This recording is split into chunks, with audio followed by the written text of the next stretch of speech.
Ursula Goodenough is a professor of biology at Washington University in St. Louis and the author of The Sacred Depths of Nature. I interviewed her in Washington, D.C. Well, first of all, thanks for dropping by our studios today, such as they are here. My pleasure. You are a cell biologist. That's right. Although the reason we're having this conversation is that you've written a book, The Sacred Depths of Nature, which is only partly about biology. It's also an attempt, I think this is fair to say, an attempt to reconcile modern biology and really a modern scientific worldview with religion in some sense of the word religion, a religious outlook in some sense of that term. Mm-hmm. And there's actually been some controversy over whether you're using the term religion in a full-fledged and valid sense. And we'll get to that. Okay. But the first thing I want to ask you is, you start the book out by saying that you wrote this book because of your father. Right. What do you mean by that?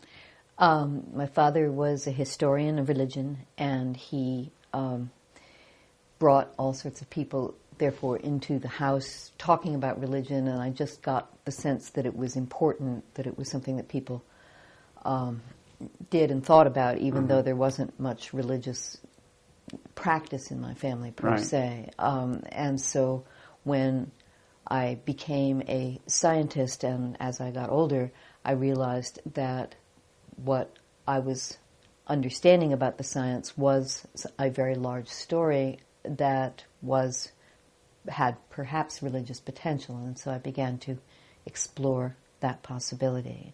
And that's really how I would characterize the book, was that it's an exploration to see whether this scientific worldview has religious potential or not. Okay. And I'm certainly not the only person who's done that, but that was my take on what I was doing. Okay. Now, judging by one of the juxtaposition of quotes from him, it sounds like he, in trying to just think about religion in a modern scientific age, he was a bit ambivalent. I mean, it sounds as if he didn't entirely let go of his traditional religion. Let me read the quote. On the one hand, he was known to say, "I do not believe in God." But toward the end of his life, he wrote, "I still pray devoutly, and when I do, I forget my qualifications and quibbles and call upon Jesus, and he comes to me." Okay. Now, it sounds, I get the impression you have much more fully let go of a traditional, conventional kind of religion. Well, that's because I never had one. Okay, so that makes it easy, doesn't it? His experience may not have been dissimilar to yours in that he was raised in a fundamentalist Methodist Victorian. Well, his father was a minister, is that right? Not a minister, he was a lawyer actually, but he was very devout and was the head of the Sunday school, and just really that was the deal. And Sundays one did nothing except go to church or read the Bible or whatever. So it was a very, very... And then he went to seminary. He was ordained as a Methodist minister. Okay. So he had... His first 25 years was completely in that tradition, and nothing like that was in mine. So I didn't have anything to call on, particularly, in the same way he does. And that quote of his about calling on Jesus, and he wrote several books about this actually, was that he came to see these things as metaphor, as accessing parts of himself that were his religious self. Okay. So then it's fair to say that he, the standard doctrines of Christianity were things that he did not take literally. And you certainly don't. No. And you use the phrase, you didn't coin the term, but you use the phrase religious naturalism to describe what this enterprise, what does that mean? Okay, well, naturalism has been defined by many people. It's just a worldview that does not include the supernatural, so it's everything else, which is quite a bit to think about. And then the religious part is taking naturalism, which most people think of as at best a philosophy or a take on things, and asking to what extent does it elicit religious orientation. And so then, obviously, my task was to figure out how to express what I thought religious orientation is and work with that. And that is really how the book evolves. Okay, and what is religious orientation? And maybe I can, let me read a little bit from the book. By the way, it's a very nicely written book, and I think other people have commented on that. You say, what is being religious anyhow? What about the way I feel when I think about how cells work or creatures evolve? Doesn't that feel the same as when I'm listening to the St. Matthew Passion or standing in the nave of the Notre Dame Cathedral? So awe is one thing you're talking about. Is that all you're talking about? I mean, there's been some complaint. I mean, Richard Dawkins, I believe, complained a little that you've kind of taken the religion out of religion. I mean, I don't mean Richard Dawkins would mind if the world, if religion were banished from the world, of course. Right. But in other words, he thought in claiming to reconcile science with religion, you had a pretty minimal definition of what religion is. Is that fair to say? Okay. Well, first of all, I don't think that my claim is that I'm reconciling science and Okay. religion. I'm taking science and asking what can come from it to us in terms of religion. And so I have, since writing the book, in the course of lectures and so on, have developed the what do I mean by religious question in more of an aphoristic way than I do in the book. So I now tell audiences that I see religions as being religious as dealing with three orientations. One is a reconciliation or finding oneself in ultimacy, so large questions, God questions, whatever.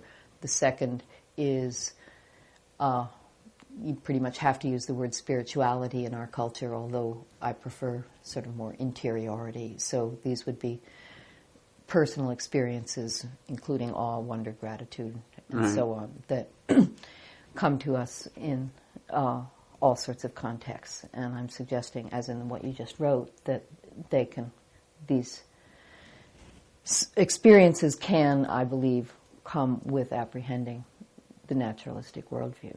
And then the third I call communion, and this is reaching out, empathy, concern with suffering, that kind of thing. So I see those three as aspects of the religious life. Okay. And then the question is, in those three areas, how does one orient oneself, and to what extent is our naturalism a resource for that orientation? And in the case of the first one, the God-type questions, your answer is not the God answer. So what's an example of a kind of answer to that type of question you can have other than the God answer? Well, God answers, of course, come in every flavor imaginable these days. So God can be process, God can be mind, God can be... Right. Jack Haught and Ken Miller sort of have God working through evolution. So there are all of these ways that God is now configured, as well as the ones that come to us from traditional religions where God has much more power. Then there's the whole personal God part, which I do talk about in there at some point. So I don't think that even that there is a God framework out there at this point that I am either accepting or rejecting. My response is that I call myself a non-theist as opposed to an atheist, because I see an atheist as having a belief about God, i.e. that there isn't one. And I've never been actually very interested in the question, I guess is one way to put it. I see it as a question that can be summarized in the aphorism, why is there anything at all rather than nothing? And science doesn't have any answer to that. And so what I articulate in the book and continue to do is what I call a covenant with mystery, where mystery is itself a polyvalent noun, but I'm using it as literally an absence of category. And, it's not like I have a mystery and then I put attributions onto it. It's just... I don't know the answers. Okay. Talk a little about your biological worldview and how, and the one that you lay out in the book, and how it fills you with some of the feelings that people commonly associate with religion. Well, that's the whole book. Yeah, well, you've got 90 seconds. I've got 90 seconds.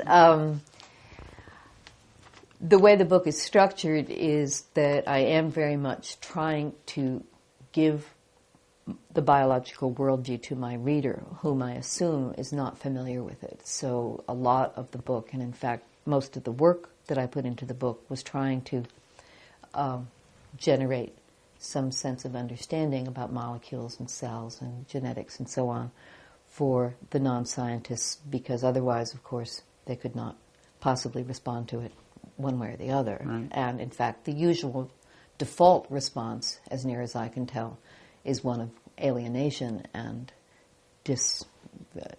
non-religious or sense. The response to science. Yeah, to this understanding. So the way the book is structured is in 12 parts, where each part of the biological story is then followed by what I call a reflection. And I worked very hard to try to have the reflection be true to the story that I was telling, and not forced in any way. Mm-hmm. So let's see, I talk about the origins of life, and there I introduce a very important concept, the one of emergence, which of course you work with in Non-Zero as well, of something more from nothing but, and the whole notion that that's how biological systems. And there have been thresholds where particular properties emerged in the course of evolution. Exactly. And what are some of the key ones?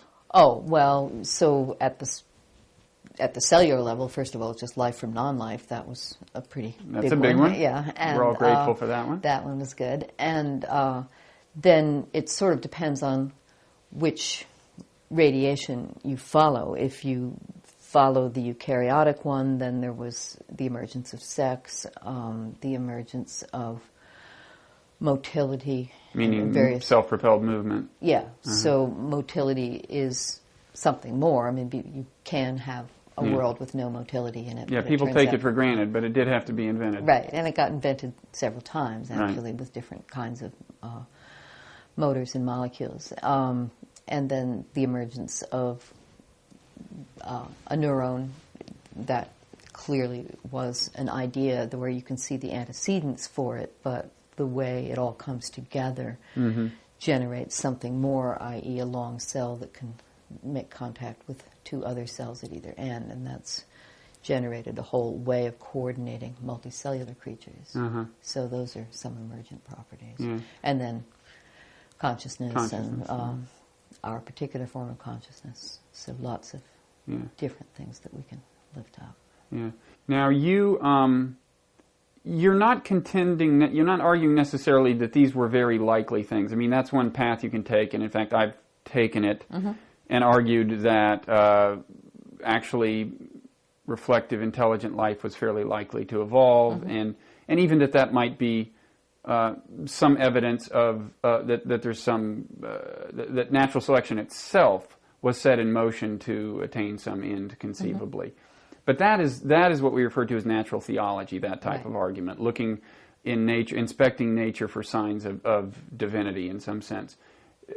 Certain religious naturalism is to be contrasted with natural theology, because that's not what you're up to, no, right? That's not what I'm up to. But you do find something inspiring about the emergence, even if you don't consider it even a flicker of evidence for overarching purpose. Right. And how do you... well, just the existence of it, the fact of it, the remarkable magic of it. Who would have guessed that this process would have led to all that? And my ability to perceive it and experience it, all of that is, to me, worthy of at least as much gratitude as anything else that I find in the traditions. So that whole orientation toward it is, for me, enough, without the added spin, which many people put in, that there may have been some unmoved mover behind it all. Right. So would you say that in your worldview there is no there is meaning in your worldview, but there is no transcendent source of meaning. Right. So what is the source of meaning? What is? Okay, and the appreciation of it, and my ability to, and then the book ends. The one belief statement I make is called a credo of continuation, where the idea is that it's so incredible and so beautiful and so improbable that my orientation is to do everything I can to assure that this amazing process continues to go on, including, I then add a credo of human continuation, since I see humans as terrific. I agree. Celebration of the human is something that doesn't always come from sort of more eco-oriented philosophies where the human is seen as a big problem, and that's not where I wind up at all. Yeah, there is something called eco-spirituality. That's a term. You would not put your work in that category. No, not really, because most eco-spirituality that has come my way, at least, the science is soft at best. You mean the Gaia hypothesis? Yeah, and things or like whatever. That? You know, I mean, it's kind of, there isn't any particular, that I can see, interest in it or attention to it. You sort of hear that there are cells, maybe, but it's almost like an escape from that and to a much more romantic or romanticized view of what nature is than where my training comes, if nothing else. And so, given my training, that all just feels really mushy, like somebody going into a museum and saying, gee, pretty colors, when there are Cezannes on the wall. There's something really happening. And so that's how I feel about a lot of, much as I'm obviously heartened by anyone who takes the natural world seriously, I see that what I'm doing has this other component to it. Now, on the third set of issues that you think any religion should address, I think broadly we could say we're talking about moral issues. I mean, compassion, the way you treat other people, and so on. I guess one question people would ask about a belief system that does not have a transcendent source of meaning is how can you make truly moral assertions? In other words, how can you talk about what's right and wrong if there's no ultimate source of right and wrong to align yourself with? I mean, how can moral claims be anything other than people saying, this is what I think you should do?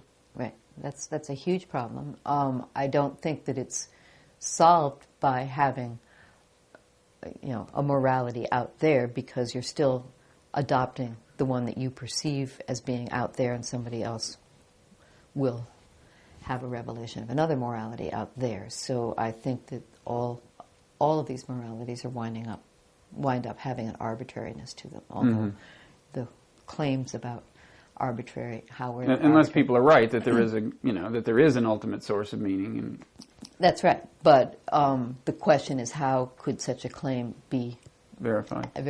And that, to my knowledge, after many thousands of years of claims, is something that still people eludes. do seem to disagree over this question, don't they? Right. And what about the technical question of whether an outlook can be called religious if it doesn't make a claim about a transcendent or transcendental source of meaning? Yeah, well, I think that this urge to find a transcendent source of meaning is huge. I mean, we are meaning seekers, and so that's how we work, and that's how all creatures work in some sense. I mean, we're all trying to interpret our context and come up with solutions, and so when you get to the human who has this particularly brainy brain, the question goes ultimate, or at least larger than what's here. And so the answer is so this is then sort of the ultimacy question, if you will, transcendent question. And the question is, what kinds of answers does one come to? And there are all sorts of transcendent responses on offer. but they, to my mind, are not necessary to call oneself religious. And obviously this is, semantics as much as anything else. But I do go ahead and consider myself a religious person. And, well, in fact, you go to church, don't you? Well, yeah, so I don't anymore. I did for a long time. I have to say that most of what I was getting out of that was a sense of place, a sense of history. The music and the art and the ritual are of my people, and there was something very By meaningful. of my people, you mean? Well, I mean, WASP. I mean, but we're a people too. We're usually set up as being that which isn't a people because all the other peoples are people. But my great-great-grandmother worshipped in a Protestant church, and I feel a connection with that. And I don't think there's anything wrong with that. But I don't have the same beliefs that I presume she did. I don't. That just doesn't bother me. Mm-hmm. And what was interesting was when I was in this fairly, well, it was a liberal Presbyterian church as opposed to some of them, but the God concepts that I did hear articulated in a few adult ed things that I went to were quite diverse. I mean, it was, everybody was coming up with different ways of doing this. So maybe I'm strange in not in feeling comfortable with not having a transcendent framework, but I think that a lot of people who say they have a transcendent framework, it's much more a work in progress than it is something that they can really tell you about. So let me ask you, when you say that there is sacredness in nature, where most people associate sacredness, again, with some... sacredness is, means kind of divinely sanctioned. I mean, sacredness is thought of as coming from something above or beyond. What do you mean when you say you found nature to be sacred? Or? Well, so all of these terms have that duality. So if I say that I feel gratitude for my existence, there are many who say, well, you can't feel gratitude unless you feel gratitude to someone. All right, sacred can't be sacred without a sacralizer. Reverence and so on. That all of these things have to have a meta causer, and all I can say is they don't for me. That I feel like I can experience gratitude just for what is, and that I don't have to have a source or a plan or a purpose for that what is.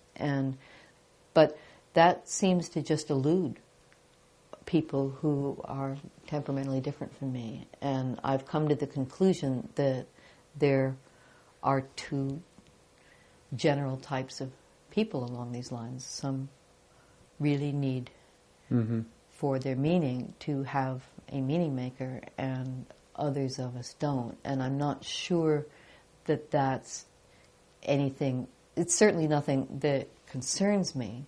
What I'm trying to suggest is that this naturalism story is one that we can and should all be able to get and appreciate, and then at the end of the day, those who need a purpose maker for it can organize themselves around that purpose maker, and those who don't. So your worldview is not incompatible with the notion of higher purpose. Absolutely it's just an not. issue you don't get into. Right. In the book, I think you say that one reason you wanted to write about this is because of the point of the Earth's history that we're at right now. There's something there about how there are a number of problems that the world needs to solve together, but there is a lack of a kind of common philosophical / spiritual basis to draw on. Right. Is that a fair? Yeah, that's fair. That now that until recently, most of our moral and spiritual context was local in the family, in the church, in the community, but that now there's a growing list of global concerns, and we don't have any global orientation to base those conversations on, and that's because, from my perspective, and this is really a point that Loyal Rue started out making, so I'm really carrying that on, that the cosmologies that these individual units are using are not everybody's story, whereas the scientific cosmology applies to all of us and therefore has a potential for globalness that the other stories don't have. And it's independent of these local stories, so it's not really a challenge to them. They can coexist, to my mind. Okay. In a way that, Islam cannot necessarily coexist with Hinduism. They have different trajectories. I see. Whereas this is outside of those boxes. Because it's not making claims in the areas where they disagree right. about theological matters so much. Exactly. Okay. So the fantasy in all of this, and it's a fantasy that might have some bearing 100 years from now, so I have no sense that this is anything that's going to happen in my lifetime, but you have to start somewhere, was that if the religious potential of everybody's story were something that could become to be experienced by a lot of people, that could then serve as the matrix for making global ethical and moral decisions.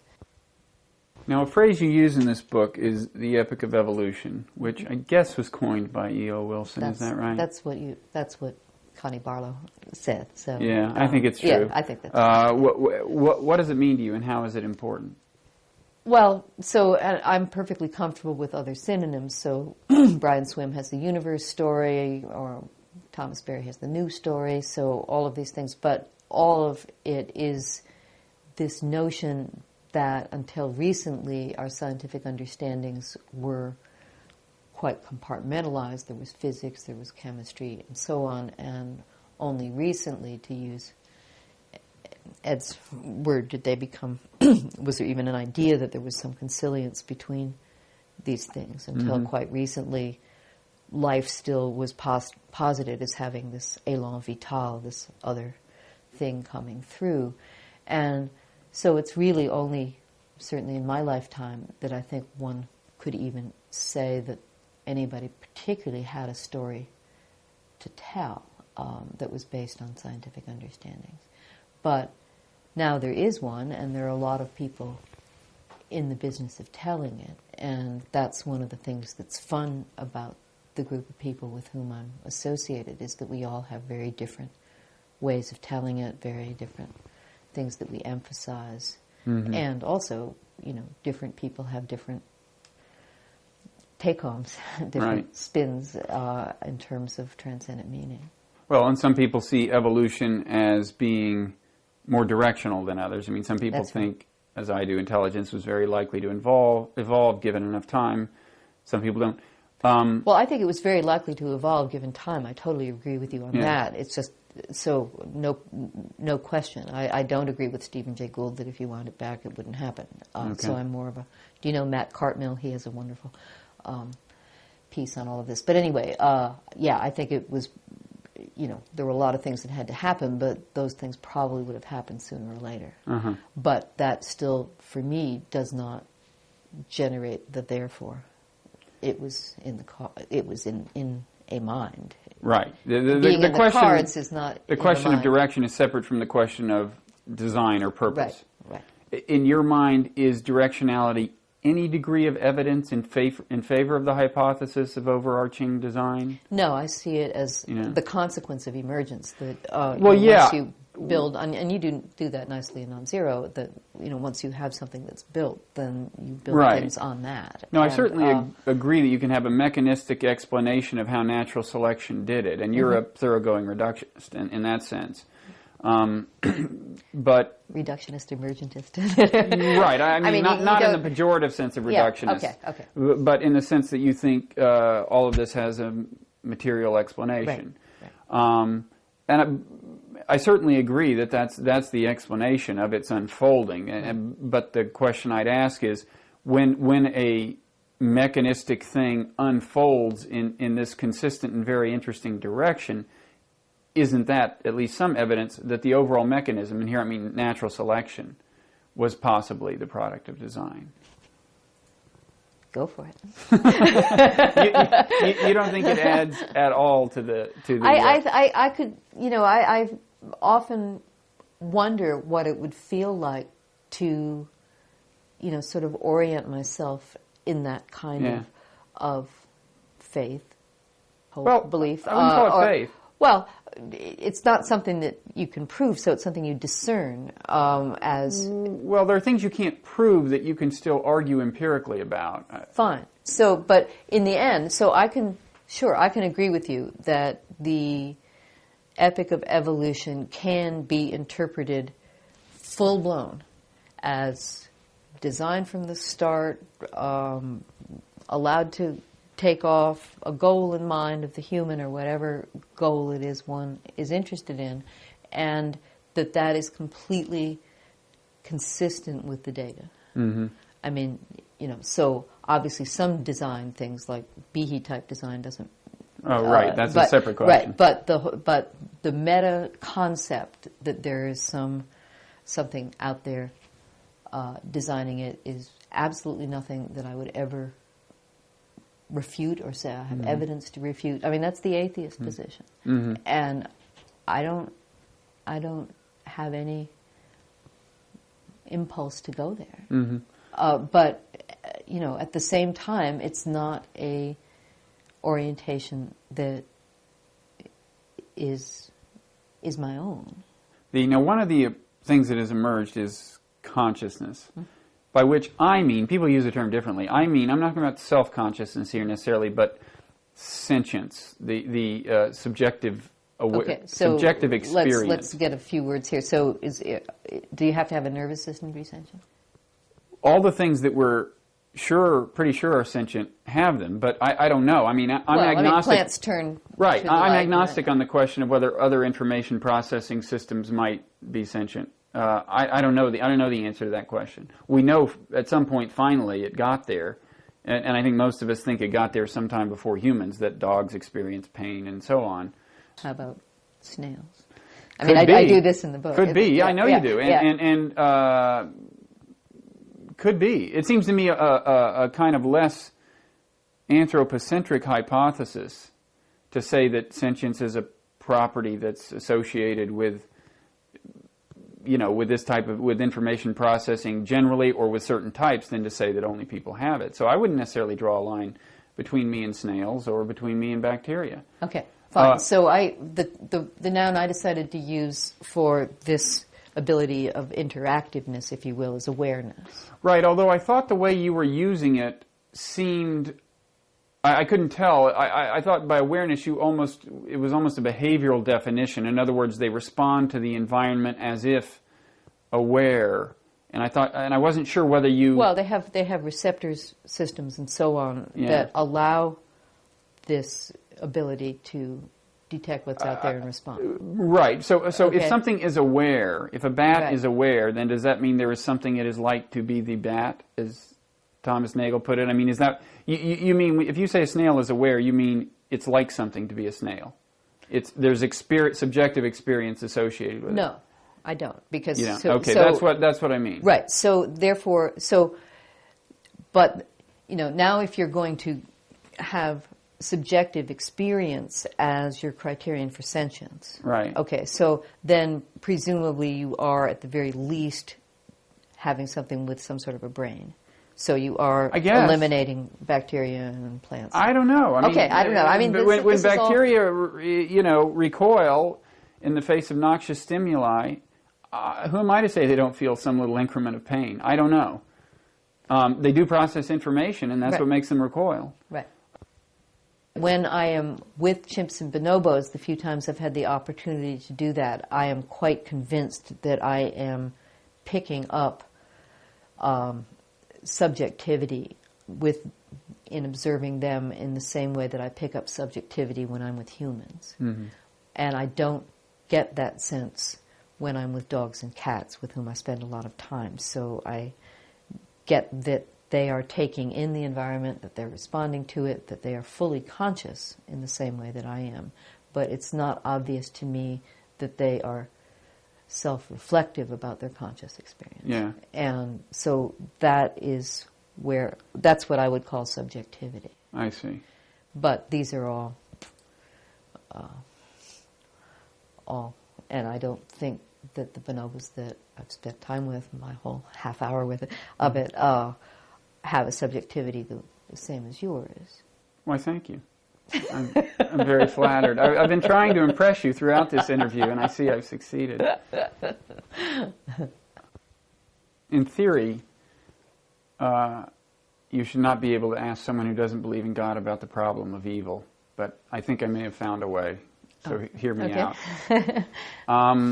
You're depicting nature as this kind of sacred thing that I guess it would be going too far to say that you're into kind of nature worship maybe, but there's a little of that flavor.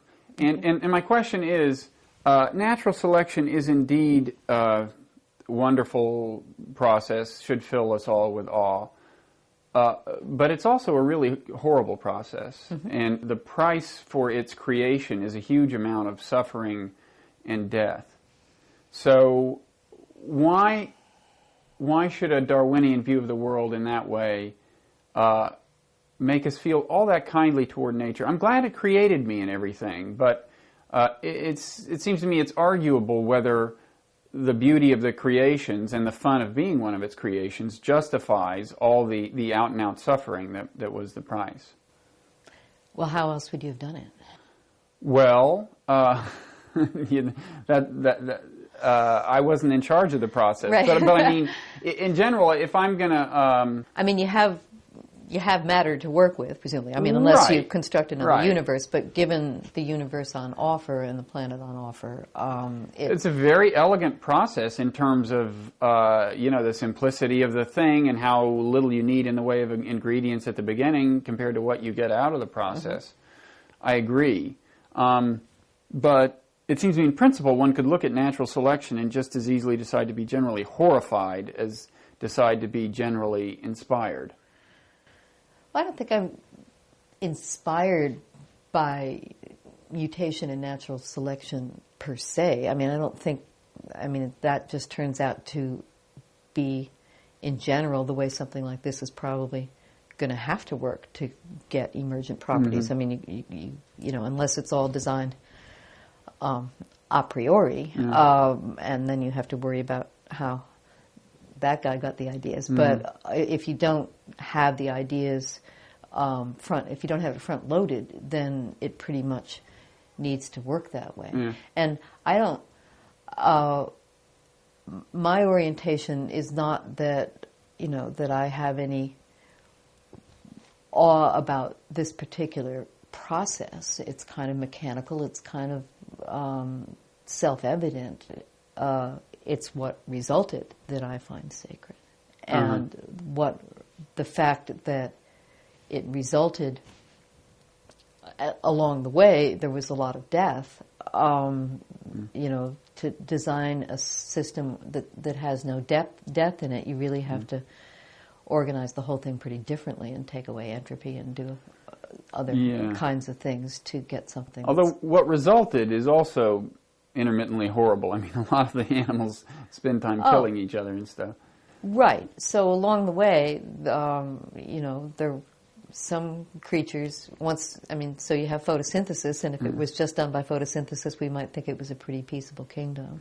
But it's not as fun to be a plant. It turns out that the cheap and dirty way of making a living by eating other creatures that have already made a living was, I mean, talk about something that was inevitable. It's pretty inevitable that that would have come up the minute you had any kind of life at all, and there it is. And also, I mean, we're all presumably glad it didn't end with photosynthesis, because presumably it isn't like much of anything to be a plant, and it's very interesting to be a human being. Yeah, right. So if we say that plants aren't sentient, then yes. Yeah. So the idea of then in order to get something that can eat other things, you have to get motility comes in pretty quickly, and armor comes in pretty quickly, and skeletons, and so all sorts of things that lead up to us, and that's kind of the... So if you were to try to... I mean, one justification might be, on this planet, in this universe, this seems to be the price you pay for creating really interesting forms of life that can reflect on the meaning of it all. Right. In fact, that's a phrase in Sacred Deaths, that death is the price. Death is the price you pay. I was pretty sure I hadn't thought of it myself, but I was willing to take credit if you hadn't spoken up. Yeah, no. Finally, let me just ask you. You say for a while you were a kind of a non-believer who went to church anyway for the atmospherics and so on, or maybe it's a little more profound than that. Okay, much more profound. But anyway, you I know you have at times been a meditator as well, right? Do you still meditate? No, I'm not very good at it. Is the problem. I have a very hard time shutting down. So, but in sort of the lotus position kind of way. But I certainly, to the extent that I do shut down, I do it in nature contexts. Mm-hmm. So sitting at the ocean, being in a field all by myself, I can maximally get out of my own CNN and be somewhere else. And so I certainly, whether I'm actually getting to any kind of a state that a Buddhist would give me any kind of check mark on and say I could go to the next class, I don't know. But I certainly find the experience of nature to be my most transcendent in this horizontal way. Although the word you use in the book, which is a word often contrasted with transcendence, is imminence. In the context of meditation, right? Right. I've never heard imminence used in the context of meditation. Oh, I thought you did. You talk about... maybe imminence, try to track it down. Yeah. But you say, I have yet to reach in meditation anything approaching nirvana, but when I am invaded by imminence, most often in the presence of beauty or love or relief, my response is to open myself to its blessing. Okay. Yeah. So imminence then, for me, is just this experience of being, this experience of life, of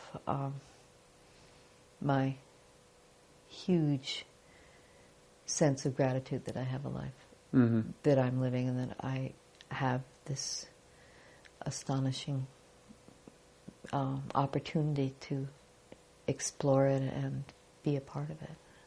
Okay. It's very humbling. Well, it may not be nirvana, but if I were a Buddhist instructor, I'd give you some credit for that. Okay. Yeah. And anyway, thanks very much for doing this. It's an interesting interview.